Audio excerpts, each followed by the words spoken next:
Welcome to the Zane Friesner YouTube channel. Today we're working on the car, working on putting the clutch back in it. We pulled the transmission out again for like the third time. We got all of our test fitting done now. We also cut the center console to where the shifter will work. So now we're just working on putting the clutch, and we just got done torquing the flywheel down. We also got the clutch master cylinder in there, so it's done now.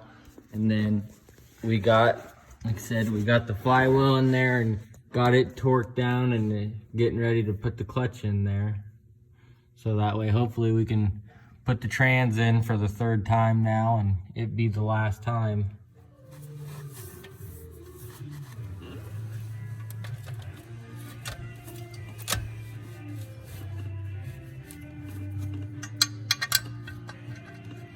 When putting the clutch in there, the clutch alignment tool, which is this right here, is very important. So make sure not to lose that. I've done that before. It makes the job very difficult.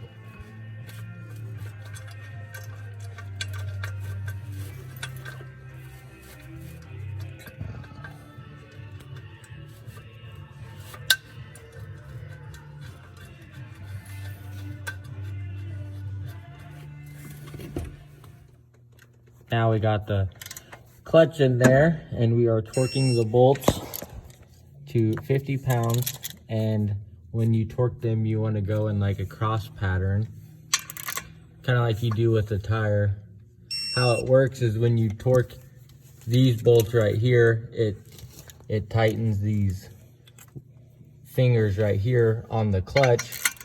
And so you're setting the tightness of that, and then when you push your clutch, that takes the pressure off of this and that releases the clutch. So you want to make sure you have it set right so that it's good and tight and doesn't slip right away off the bat. Make sure you get all your bolts torqued right. And like I said, these ones are torqued to 50.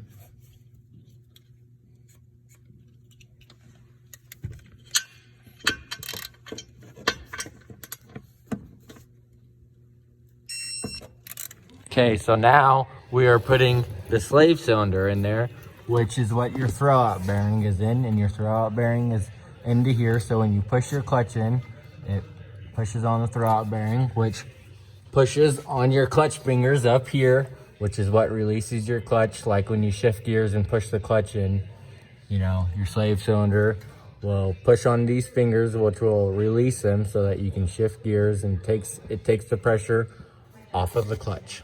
Next step is to take this fitting out right here so we can get the transmission bleeder line in there, because when the transmission is up there in the tunnel, there's really not much room, and you're trying to put the line goes inside the trans, so it's the easiest way to do it. So that's what we're doing there. Okay, so we had to take the clutch master cylinder out, but we just got it put back in there, and it goes in right here, and then it has a rod, which,